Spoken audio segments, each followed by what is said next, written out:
The date was August 17, 1943. Over the skies of Regensburg, Bavaria, Germany, at an altitude of 26,000 feet, the air was so thin and so cold that oxygen masks froze to the faces of men who wore them. Inside the cramped belly of a B-17 Flying Fortress, an American bombardier named Corporal James Hewlett stared through his sight glass and saw something that made his blood run cold. Not enemy fighters. Not flak. What he saw was scale. Row after row after row of Messerschmitt factories stretching across the valley below, and beside them, like veins feeding a great beast, rail lines, supply depots, and worker housing blocks extending in every direction as far as his eyes could reach. He had been told the war was turning. He had been told the enemy was weakening. But from 26,000 feet, Germany did not look weak. It looked enormous.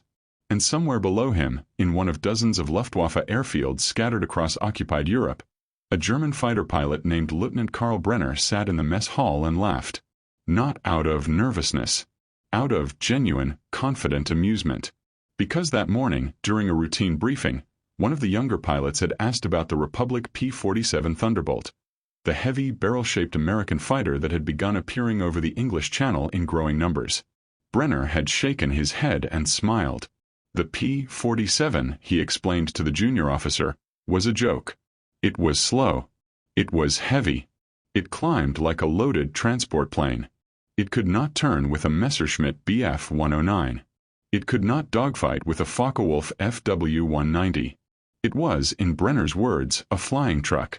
And like any truck, it could be avoided, outmaneuvered, and destroyed. The room had laughed with him. The confidence in that laugh was real.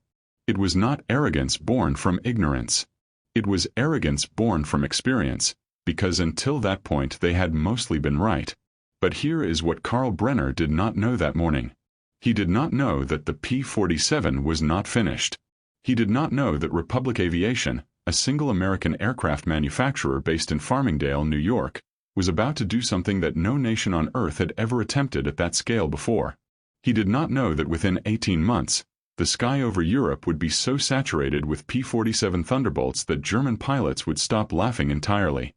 And he did not know that the reason they would stop laughing had nothing to do with the aircraft being faster, or more agile, or more technologically advanced than anything the Luftwaffe could build.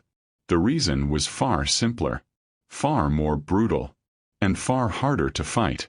The reason was numbers. The reason was factories. The reason was a nation that had turned its entire body, every worker, every rail line, every river, every field, into a single machine designed to produce, replace, and repeat.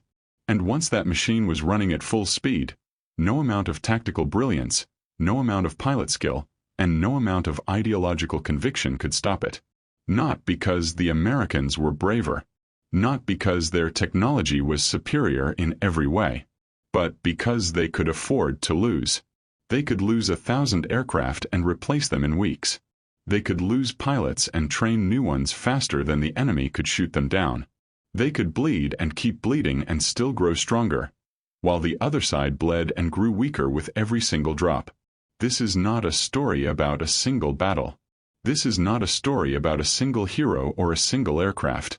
This is a story about the moment an entire nation realized, slowly, painfully, and with no escape, that belief is not enough. That courage is not enough. That even brilliance is not enough.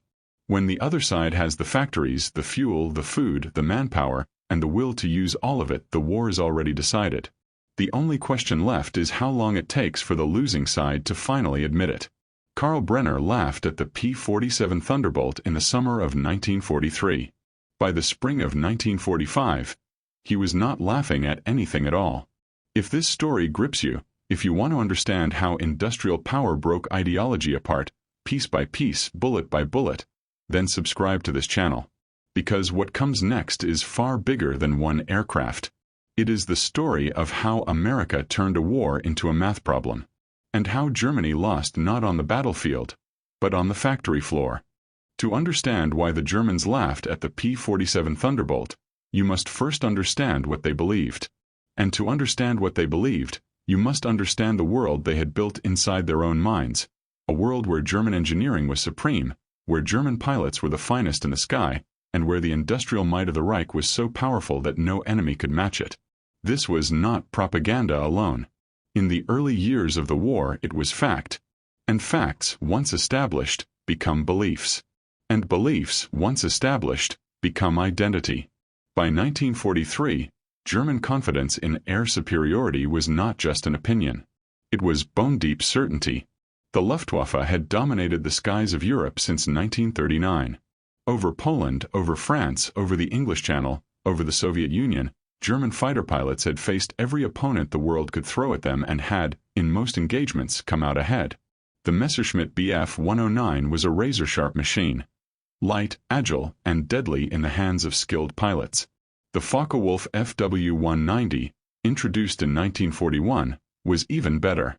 It was faster, it turned tighter, and it carried heavier armament.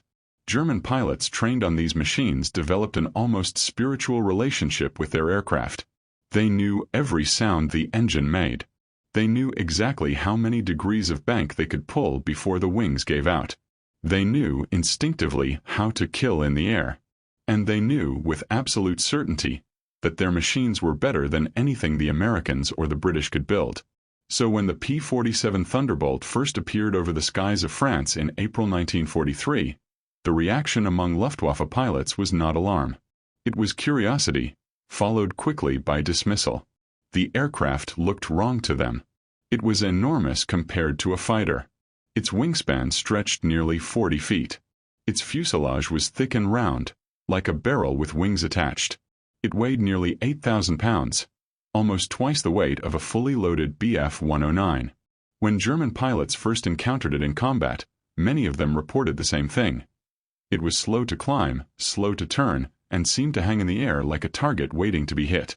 Lieutenant Heinrich Voigt, a veteran ace with over 40 kills, wrote in his combat journal in May of 1943 that engaging a P-47 felt like shooting down a transport plane. The aircraft, he wrote, had no business being in a dogfight. It was built for something else entirely, and whatever that something else was, it did not matter. Because in a turning fight at medium altitude over occupied France, the Fw-190 would destroy it every single time. And in those early engagements, Voigt was largely correct.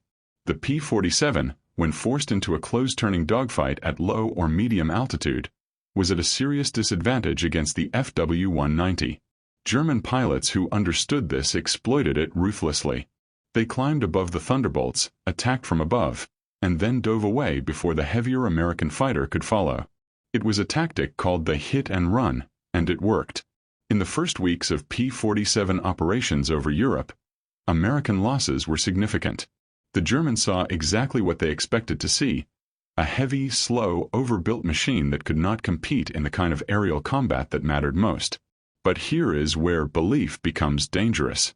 Because when you are confident, you stop looking for evidence that contradicts you. The Germans saw the P-47 lose in turning fights. They saw it struggle to climb. They saw it die in the kinds of engagements they had perfected over 4 years of war. And they concluded, logically by their own standards, that the aircraft was irrelevant. What they did not see, what they chose not to see or could not see, was what the P-47 was actually designed to do. It was not designed to outturn a Bf 109. It was not designed to outclimb an Fw 190. It was designed to do something far more important to the outcome of the war. It was designed to survive. It was designed to absorb punishment and keep flying. It was designed to be built by the thousands, crewed by pilots who trained for months rather than years, and sent into the sky again and again and again until the enemy simply ran out of things to shoot at. The Germans laughed because they were measuring the P-47 against the wrong standard. They were measuring it as a dueling machine, a single combat weapon. But the war was no longer a duel. It had become an industrial competition. And in that competition, the P-47 was not a weakness. It was a weapon so perfectly suited to American strength that the Germans could not see it coming, because they had never fought a war like this before. No one had. The first cracks in German confidence did not come from a single battle. They did not come from a single pilot being shot down or a single squadron being destroyed. They came slowly, quietly, like water seeping into the foundation of a house. And by the time anyone noticed the damage, the structure was already compromised. The first sign came not from the skies over France, but from the desks of German intelligence analysts in Berlin, who began receiving reports in the spring of 1943 that did not make sense. Reports about American aircraft production numbers. Numbers that, at first, were dismissed as Allied propaganda. Numbers that, upon closer inspection, could not be explained away. In 1942, Republic Aviation produced 1,187 P-47 Thunderbolts. In 1943, that number jumped to 4,932. By 1944, it reached 6,692. And Republic Aviation was only one of several manufacturers feeding the American war machine. These were not small numbers buried in footnotes. These were numbers that represented entire cities retooled, entire workforces redirected, entire supply chains reorganized from scratch in a matter of months. German intelligence officers who first reviewed these figures reportedly sat in silence for several minutes before speaking. Not because they doubted the numbers, but because they understood, with sudden and terrible clarity, what those numbers meant. It meant that for every P-47 the Luftwaffe destroyed, 2 more were already rolling off an assembly line somewhere in America. It meant that the war in the air was not a contest of skill or technology. It was a contest of volume. And volume Germany was losing. To understand the scale of what America achieved, you must understand what it looked like on the ground. The Republic Aviation Plant in Farmingdale, New York, operated 24 hours a day, 7 days a week, with shifts that ran in seamless rotation. Workers, many of them women, teenagers, and men too old or too young or too injured to serve, arrived at staggered times so that the factory floor was never empty. The noise inside was constant. The hammering of rivets, the hiss of welding torches, the grinding of metal being shaped and cut and fitted together with a precision that would have taken a German craftsman weeks to achieve by hand. But here, on a single factory floor, a finished P-47 rolled off the line every few hours. Not every few days. Every few hours. And this was happening not just at Farmingdale, but at plants across the country. In Indianapolis, in Evansville, in Buffalo, each one producing at a pace that German engineers, when they finally understood the full picture, described as impossible. Oberstleutnant Werner Bahr, a senior Luftwaffe officer and one of the war's most experienced fighter pilots, was among the first German commanders to begin paying close attention to American production data in mid-1943. Bahr had spent years fighting over North Africa and the Mediterranean, and he had watched with growing unease as Allied aircraft appeared in numbers that seemed to defy logic. Where were they coming from? How were they being built so fast? How could a nation produce thousands of complex machines while simultaneously equipping an army, a navy, and a logistics network that spanned an entire ocean? Bahr did not have all the answers, but he understood the implications. He wrote in a memo to his superiors that the war in the air would not be decided by who flew better. It would be decided by who could sustain losses longer. And on that measure, he wrote with painful honesty, Germany could not win. But Bahr's warnings were not the only signs. Across occupied Europe, Luftwaffe pilots began noticing something strange in the summer of 1943. The P-47s kept coming back. Not in ones or twos. In squadrons. In groups. An entire fighter group of 64 aircraft would engage a Luftwaffe formation, suffer losses, and then appear again the next day at full strength, sometimes with reinforcements. German aces who had spent years keeping careful count of their kills began to notice that the numbers no longer added up in their favor. They were shooting down P-47s, sometimes in impressive numbers, but the sky over France and Germany was not becoming emptier. If anything, it was becoming more crowded. Every week, more Thunderbolts appeared. Every week, the patches of sky that had once been safely German became a little less safe. This repetition was not accidental. It was the most dangerous weapon America possessed. Not the aircraft itself, but the ability to replace it endlessly. The P-47 was not built to be irreplaceable. It was built to be expendable. It was built so that if one was lost, another could take its place without the nation feeling the wound. This philosophy was so foreign to German thinking that it took months for Luftwaffe commanders to fully grasp it. In Germany, every aircraft was precious. Every pilot was precious. Training a single fighter pilot to combat readiness took over a year of intensive instruction.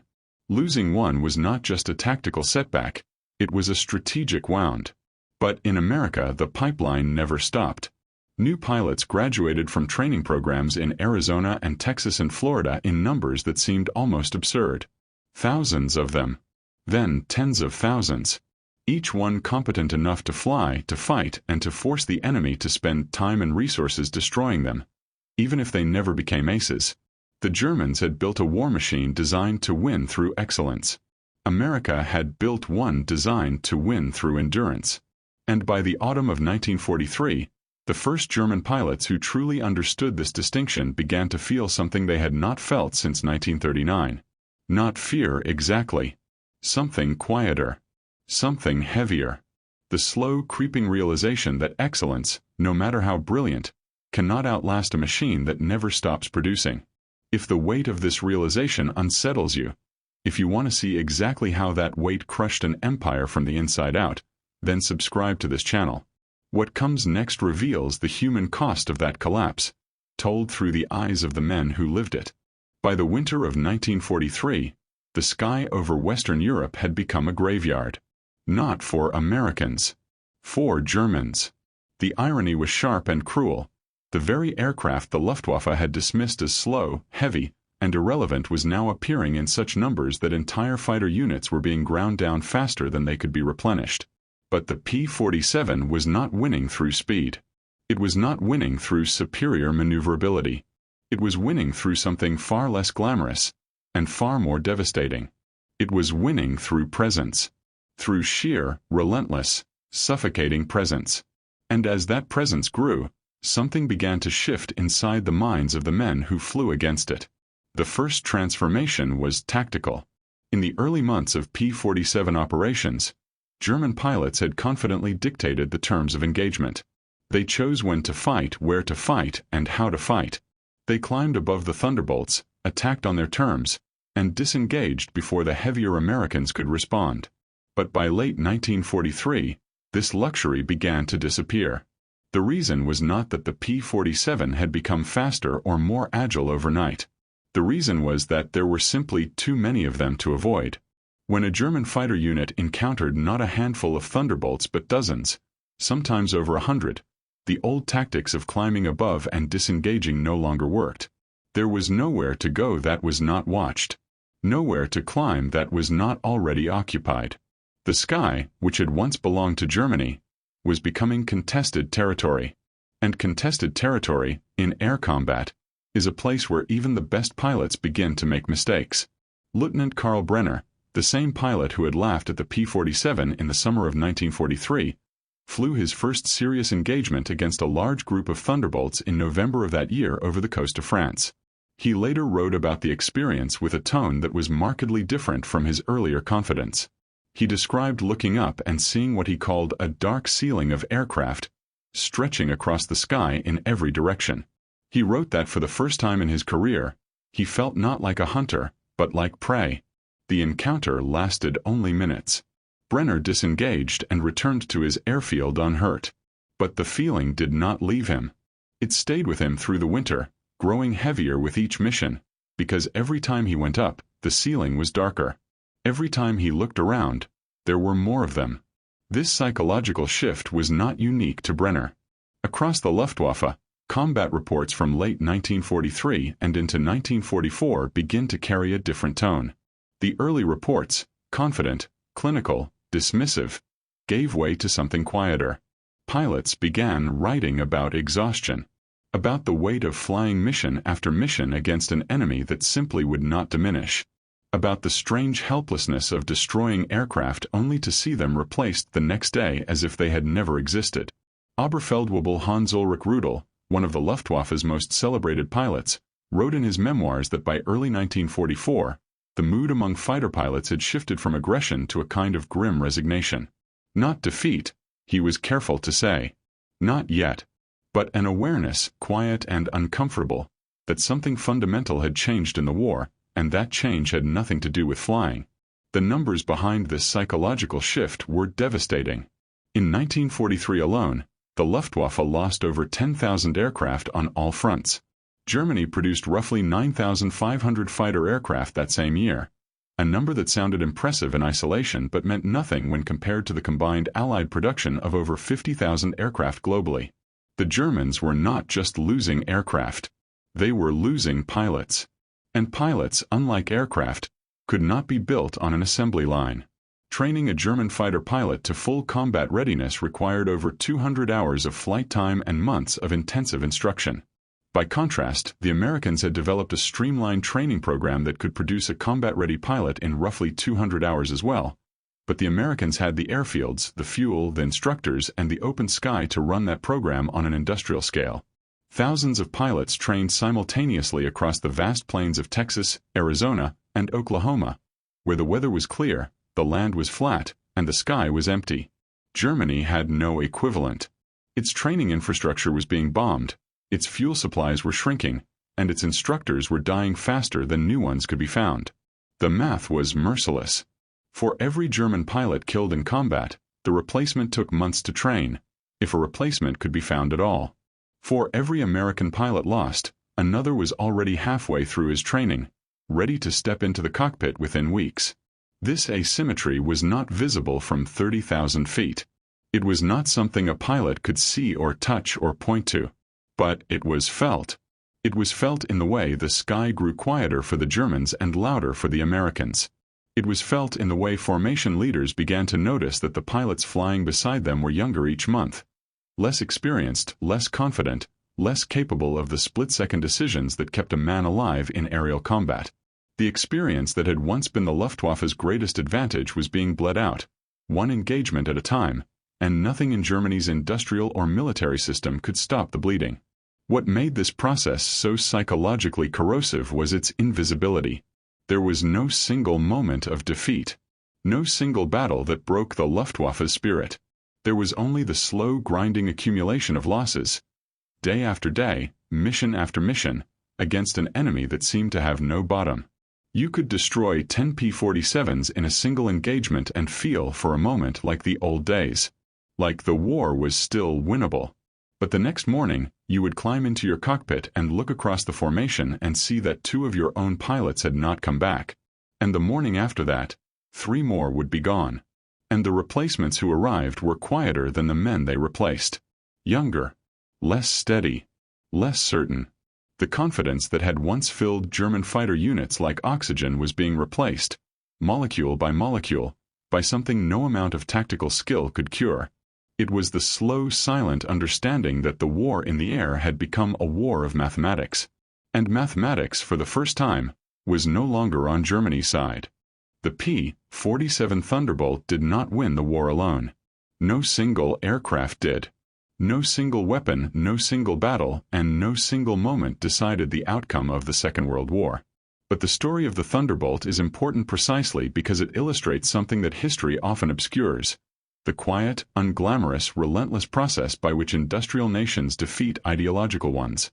Not through a single decisive blow, but through 1,000 small, invisible pressures, applied continuously, until the structure beneath the enemy's feet simply gives way. And by the spring of 1944, that structure in Germany was cracking in ways that even the highest levels of the Reich were beginning to feel. The role of the P-47 in this collapse was not limited to air-to-air combat. This is where the story becomes truly remarkable, and where the Germans' early dismissal of the aircraft becomes almost tragically ironic. The P-47 was not only a fighter. It was a ground attack weapon of extraordinary effectiveness. Beginning in late 1943 and accelerating through the first half of 1944, American commanders began deploying Thunderbolts in a new role. Not to fight other aircraft, but to destroy the infrastructure that kept Germany's war machine running. Railroads, supply depots, fuel storage facilities, bridges, factories. Anything that moved supplies, fuel, or equipment toward the front lines became a target. And the P-47, with its 8.50 caliber machine guns and its growing capacity to carry bombs and rockets beneath its wings, was devastatingly effective at this mission. The scale of destruction wrought by P-47s operating in this ground attack role is difficult to overstate. During the months leading up to the D-Day invasion in June 1944, Thunderbolt squadrons flew thousands of sorties across occupied France and the Low Countries, systematically dismantling the German transportation network. A single P-47 could carry up to 2,500 rounds of ammunition across 8 guns, and when those guns opened fire on a train, a convoy, or a fuel depot, the result was immediate and catastrophic. German logistics officers reported in internal memos that by May 1944, rail traffic across France had been reduced by nearly 60%. Supply convoys that once moved freely across the countryside now had to travel at night, in small groups, constantly changing routes, and even then they were found and destroyed with disturbing regularity. This was the weapon the Germans had laughed at. This was the aircraft they had called a flying truck. And now that flying truck was strangling the arteries of the Reich, one supply line at a time, with a patience and persistence that no amount of fighter interception could stop. Because for every P-47 that was shot down while strafing a rail yard, 3 more were already airborne on the next mission. The mathematics of replacement applied not only to air combat but to ground attack as well. Germany could destroy a Thunderbolt. It could not destroy the idea of a Thunderbolt. It could not destroy the factory that built it. It could not destroy the pipeline of pilots, parts, and fuel that kept it in the air, mission after mission, day after day, week after week, until the damage became permanent.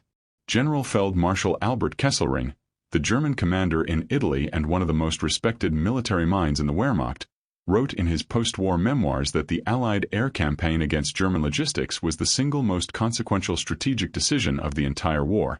He did not blame it on superior flying. He did not blame it on better aircraft. He blamed it on organization, on the ability of the Allied command structure to identify targets, assign missions, replace losses, and repeat the cycle with a speed and consistency that German command could not match. Kesselring understood, perhaps better than most, that the war had been lost not in the air, but on the ground, in the factories, on the rail lines, in the fuel depots, and in the quiet, methodical destruction of everything that kept the German war machine moving. The fuel crisis that gripped Germany by mid-1944 was perhaps the most visible consequence of this campaign. Germany's synthetic fuel production, which had once supplied the Luftwaffe and the Wehrmacht with enough aviation and diesel fuel to sustain operations across multiple fronts, was systematically targeted by Allied bombers and ground attack aircraft throughout the spring and summer of that year. By August 1944, German synthetic fuel output had dropped by over 70%. The Luftwaffe, which required enormous quantities of aviation fuel to keep its fighters airborne, began rationing fuel so severely that many fighter units could only fly a fraction of the missions they needed to defend German airspace. Pilots who were ready to fly, who had the aircraft and the skill and the will to fight, were grounded. Not because of enemy action. Because there was no fuel in the tanks. This is the moment the war truly ended for many German pilots. Not with a dramatic final battle, but with the quiet, humiliating experience of sitting in a ready room, beside a perfectly serviceable aircraft with nowhere to go. Adolf Galland, the commander of the Luftwaffe's fighter arm and one of the most brilliant tacticians the war produced, reportedly told Hermann Göring, the head of the Luftwaffe, that what he needed most was not new aircraft or new tactics. What he needed was a squadron of Spitfires. It was a bitter joke, an admission, wrapped in sarcasm, that the enemy's resources had become so overwhelming that the only way to win was to fight on their side. The industrial logic behind this collapse was as simple as it was brutal. Germany had entered the war with a modern, efficient, and well-organized military-industrial complex. But that complex was built to fight a short war. A war of rapid conquest, quick victory, and minimal attrition. When the war became long, when it stretched into years rather than months, the German system began to buckle under demands it was never designed to meet. Fuel consumption alone was staggering. A single P-47 consumed roughly 60 gallons of aviation fuel per hour of flight. Multiply that by thousands of sorties per week, across dozens of squadrons, and the fuel requirements become almost incomprehensible. America had access to the oil fields of Texas and Oklahoma. It had refineries that could process crude oil into aviation fuel at a rate that dwarfed anything Germany could produce, even with its synthetic fuel programs. The war in the air was, at its deepest level, a war over energy. And energy, like everything else, was a resource America simply had more of. If you want to understand the moment this industrial pressure finally broke the spirit of the men who fought against it, the quiet, heavy silence that replaced confidence, then subscribe to this channel. The next chapter reveals what happened inside the minds of the pilots and commanders who watched their world collapse, not with a bang, but with the slow, inevitable grinding of a machine that would not stop. There is a particular kind of silence that descends upon men who have spent years believing in something, only to watch that belief dissolve, not through a single catastrophic event, but through the slow, patient accumulation of evidence they can no longer ignore. It is not the silence of defeat in battle. It is something quieter, something more permanent. It is the silence of men who have realized, with absolute clarity, that the war they have been fighting was never theirs to win. By the autumn of 1944, that silence had settled over the Luftwaffe like a fog. It had seeped into briefing rooms, into mess halls, into the private journals of men who had once been the most confident pilots in the world. And it had transformed them, not into cowards, not into traitors, but into witnesses. Men who saw the truth and could do nothing to change it. Lieutenant Karl Brenner, whose laughter at the P-47 had echoed through a Luftwaffe mess hall just 15 months earlier, flew his final combat mission on October 12, 1944, over the Rhine Valley. He was not shot down. He was not killed. He landed his aircraft, taxied to the dispersal area, and sat in the cockpit for nearly 20 minutes before climbing out. His ground crew chief, a man named Werner, later recalled that Brenner said nothing when he finally removed his helmet. He simply sat on the wing of his aircraft and stared at the horizon for a long time. When Werner asked him what had happened, Brenner did not describe a battle. He described the sky. He said it was full of Americans. Hundreds of them. And that for the first time in his career, he had felt not like a fighter pilot, but like a man trying to hold back a river with his hands. Brenner was not alone in this experience. Across the Luftwaffe, the psychological toll of fighting an enemy that could not be depleted had begun to manifest in ways that went far beyond combat performance. Pilots who had once volunteered eagerly for missions began requesting reassignment. Not to safer posts, there were no safe posts by late 1944, but simply to different duties, anything that removed them from the daily cycle of climbing into the sky and watching the horizon fill with aircraft they could not destroy fast enough to matter. Some pilots stopped writing in their journals entirely. Others wrote with a detachment that was almost clinical, as if recording the events of someone else's life. The emotional vocabulary of confidence and aggression that had filled earlier entries, words like victory, honor, superiority, disappeared almost entirely, replaced by simple descriptions of takeoff, engagement, and landing. When losses were mentioned, they were noted without commentary, as if the deaths of comrades had become so routine that language itself had lost the ability to carry their weight. Hermann Göring, the head of the Luftwaffe and one of the most powerful men in Nazi Germany, had spent the first years of the war projecting an image of absolute confidence. He had promised Hitler that the Luftwaffe would destroy the Royal Air Force during the Battle of Britain. He had promised that Allied bombers would never reach German cities. He had promised again and again that air superiority would be maintained. By 1944, every one of those promises had failed. The man who had once stood before crowds and declared that no enemy aircraft would ever fly over German soil now presided over a force that could barely defend its own capital. The psychological weight of that failure was visible to anyone who observed him closely. Former colleagues and subordinates who saw Göring in late 1944 described a man who had aged dramatically. Thinner, quieter, prone to long silences during meetings. The bluster had not disappeared entirely, but it had become hollow. A performance that fooled no one, least of all himself. Adolf Galland, the fighter commander who had once told Göring he needed a squadron of Spitfires, carried his own version of this silent collapse. Galland was not a man who surrendered easily. He was brilliant, stubborn, and deeply committed to the defense of his country. But even Galland, by the end of 1944, had stopped pretending that the war in the air could be won through tactics alone. In a famous meeting with Hitler in late 1944, a meeting that would later become known among historians as the Mutiny of the Aces, Galland and a group of senior fighter commanders confronted the Führer directly, arguing that the strategic bombing campaign against Germany was destroying the nation's ability to fight, and that the resources being poured into other programs should be redirected entirely to fighter defense. Hitler listened. And then he dismissed them. The moment was significant not because of what was said, but because of what it revealed. Even the men closest to the war, the men who flew it, commanded it, and bled for it, had come to understand that the battle was already lost. They were not asking Hitler for a miracle. They were asking him to accept reality. And he could not. The psychological collapse that spread through the Luftwaffe in this period was not unique to pilots. It extended to ground crews, to mechanics, to logistics officers, to the entire ecosystem of men and women who kept the German Air Force functioning. Mechanics who had once worked with pride and precision, knowing that the aircraft they maintained might be the one that turned the tide, began to experience a creeping sense of futility. They still did their jobs. They still repaired engines and replaced wings and patched bullet holes.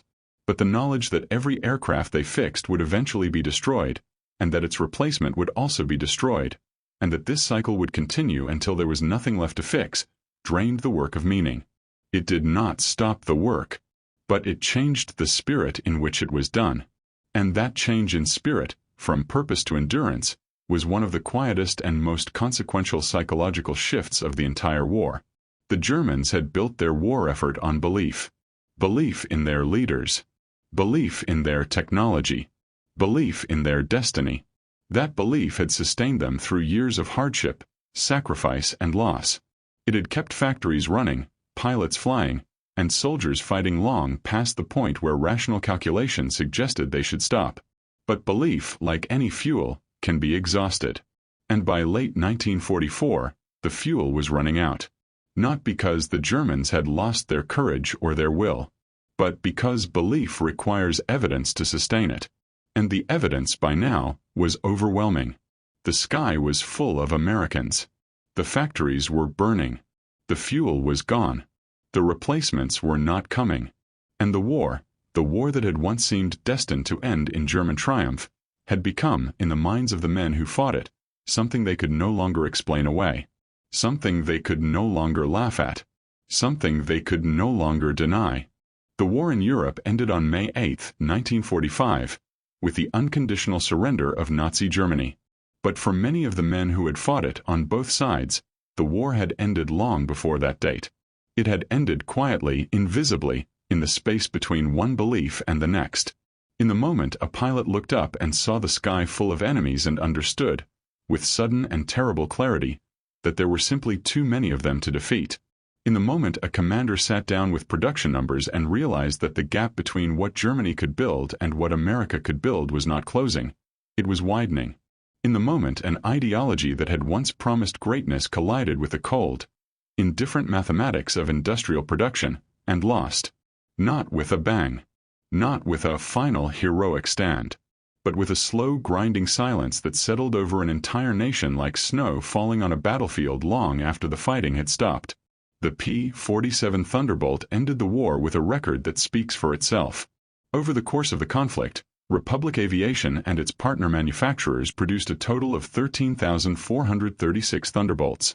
They flew over 500,000 combat sorties across every theater where American air power was deployed.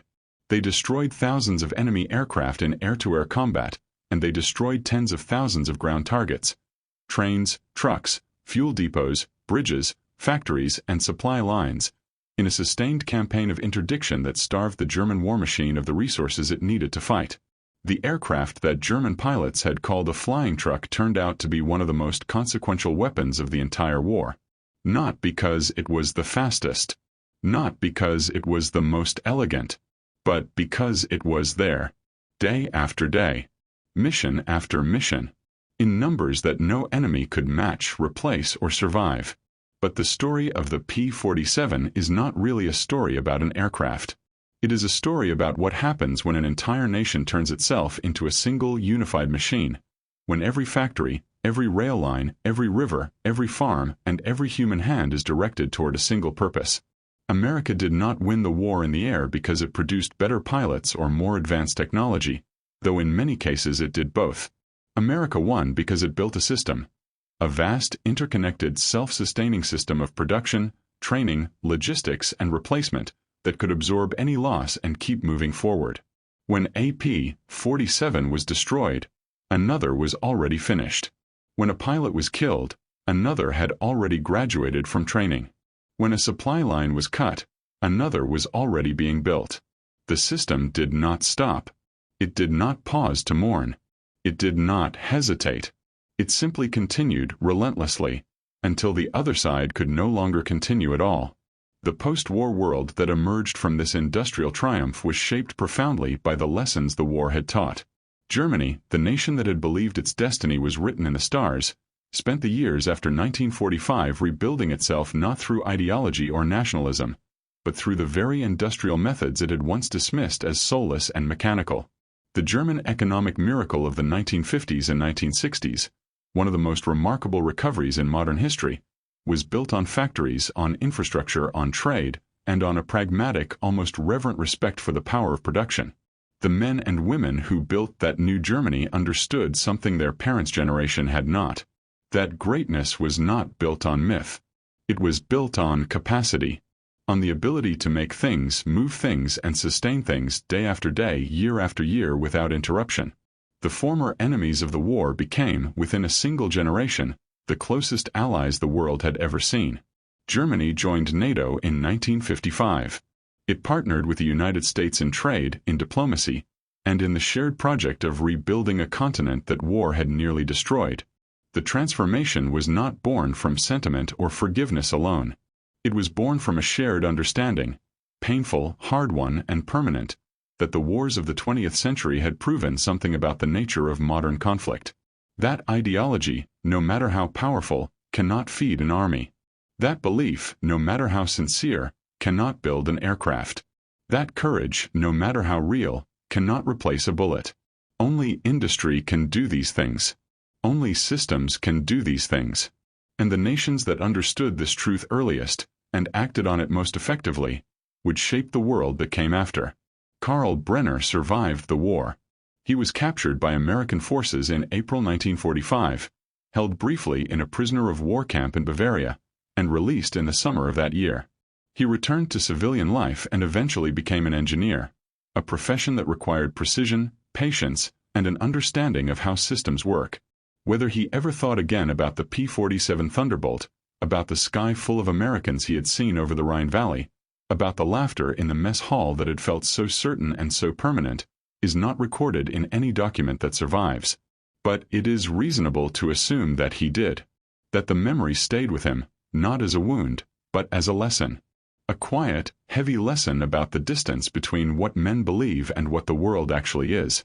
The Luftwaffe pilots who flew against the P-47 were not weak men. They were not cowards. Many of them were among the most skilled and courageous aviators the world has ever produced. They flew into skies that grew darker every day, against odds that grew more impossible with every mission, and they kept flying. Not because they did not understand what was happening, but because they were soldiers, and soldiers fight until there is nothing left to fight with. The tragedy was not that they lost their courage. The tragedy was that courage was never the issue. The issue was capacity.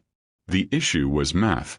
The issue was the quiet, brutal reality that when one side can produce, replace, and sustain at a scale the other side cannot match, the outcome is decided long before the last shot is fired. They did not lose because they were weaker men. They did not lose because they flew inferior aircraft or lacked the will to fight. They lost because they brought belief to a war that had already become an equation. And equations do not care what you believe. They only care what you can build. If this story has stayed with you, if the weight of what industrial power truly means in war has settled into your mind, then subscribe to this channel. Because the lesson of the P-47 Thunderbolt did not end in 1945. It echoes through every conflict, every competition, and every contest of nations that has followed. The world changed not on the day the war ended. It changed on the day the first factory understood that the way to win was not to build something better. It was to build something more. And that understanding, quiet, unglamorous, and permanent, is still shaping the world we live in today.